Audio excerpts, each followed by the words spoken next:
Bueno, aquí el tema, hay unos cuadros al principio que engarzan con la exposición anterior, que se llamaba Reconstrucciones, donde yo reconstruía espacios donde había vivido a lo largo de mi vida y los reconstruía mentalmente. Era una cosa que desde la serie aquella de Cueva Negra sobre los paisajes de Almería ya había hecho. Entonces me quedaba una especie de asignatura pendiente que era la línea del horizonte y la orilla del mar, ¿no? Esos límites de la tierra. Por eso hay unos cuadros, hay un cuadro que se llama Benarés, ¿no? Como otro límite, el del río, donde va la gente a morir, una relación así entre vida y muerte. Y la orilla del mar como sitio límite de la cultura, por decirlo de alguna forma. Entonces alrededor de eso giran todos los cuadros. Sí, juego con la que se pueda leer de las dos maneras, síntesis por la parte de que tampoco era, yo buscaba un resultado final, la demostración de nada, y luego lo de síntesis porque se recogen muchas de las cosas que yo he trabajado a lo largo de los años.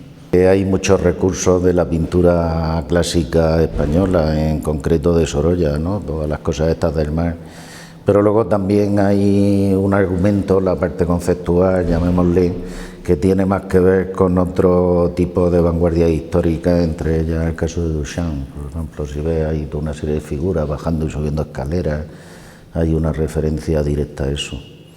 Además que para el tema de las figuras no utilicé modelos directos, sino el libro de anatomía de Muybridge, que era el fotógrafo este del 19, que bueno, Bacon sí decía que lo había utilizado bastante para el caso de las peleas y todo eso, pero de pronto viéndolo me encontré con un desnudo bajando una escalera y no me extrañaría para nada que fuera Duchamp, que Duchamp hubiera utilizado ese libro también en su época para plantear ese desnudo, digamos, en movimiento.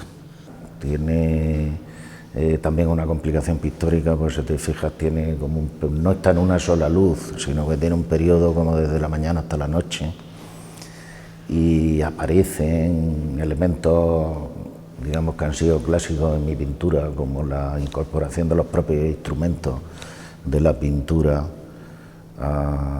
en el cuadro, ¿no? Desde aquella exposición del estudio, que los mismos instrumentos de pintura eran motivo también y modelo de la pintura, ¿no? Llegué a estudiar a Valencia y allí me encontré con el pop del equipo Crónica y el equipo Realidad. Luego, sobre todo aquí en Madrid, lo que más me influyó, que entonces estaba iniciándose, era un tipo de conceptual más radical, y entonces, pues claro, intentaba absorber todas esas cosas, y en aquella época pues eran exposiciones muy eclécticas, donde se mezclaban pues cosas de dibujos, pinturas, con instalaciones, fotografías y cosas de esas, hasta que me fui decantando hacia la pintura y al final me situé solamente en el plano de la pintura, que es lo que he venido desarrollando desde estos años. Creo que la base de partida, la primera puerta, digamos, de mis cuadros sería la organización pictórica, puramente. Por eso evidenciar la pintura y que lo que estás trabajando es con líquidos de colores que se secan y tal. Luego hay una parte de reflexión sobre la historia de la pintura, sobre cuáles son mis influencias o las cosas que me atraen en ese momento, y luego, por supuesto, el argumento, o digamos la parte de concepto que trato de contar, y entonces esas tres cosas mezcladas al final quedan estos resultados.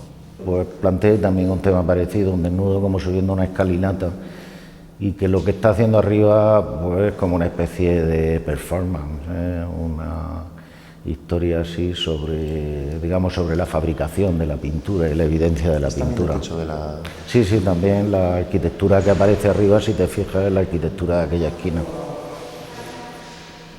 Hay una cosa en pintura, en la pintura del natural, cuando pinta naturaleza muerta o paisaje, y que luego una cosa que se repite en pintura más tarde, que es cuando aquello que decía Rembrandt de convertir el blanco en luz, que es que tú estás trabajando de forma torpe, supongo en aquella edad, intentando representar una cosa que tienes delante, hasta que la pintura, no sé cómo explicarlo, deja de ser un líquido de color para convertirse en aquello que está delante.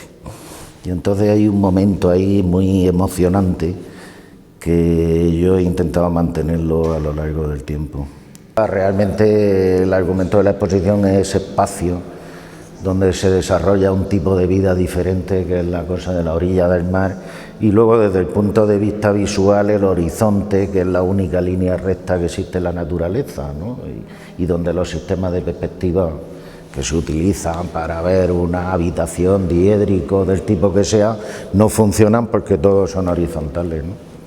Entonces era por un lado el horizonte, por otro la orilla del mar, que es como donde llega la gente y se detiene. Por ejemplo, en este cuadro sí se ve muy claramente, ¿no? Hay dos mundos y una serie de personajes enfrente, por eso se llama Benarés.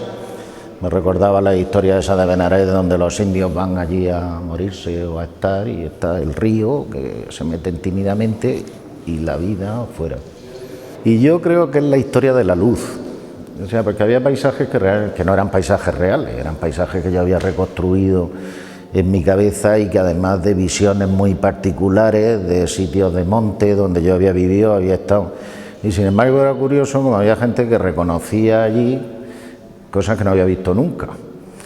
Y al final yo llegué a la conclusión que era la luz, o sea que lo que reconocían era la atmósfera general de luz, ¿no? Por ejemplo, en este cuadro hay ahí como una especie de sombra de nube a mitad del cuadro, y ese es un tipo de luz muy característico de la zona de Levante, ¿no? Donde hay un sol fuertísimo, de pronto pasa una nube y deja una zona en sombra. Yo no creo que haya épocas ni mejores ni peores. Realmente el arte es un fruto de su tiempo, lo mismo que cualquier otra disciplina artística, la música o la escritura o lo que sea. Hay veces que, por lo que sea, hay corrientes que tienden más a un determinado tipo de instrumento o a otro, ¿no? En los años 70, cuando yo te digo esto, empezaba a cocerse los orígenes de un conceptual que luego a finales de los 70 empezó a convertirse ya en una situación muy viciada, y entonces pues a principios de los 80 vuelve a pegar otra vez una subida a la pintura.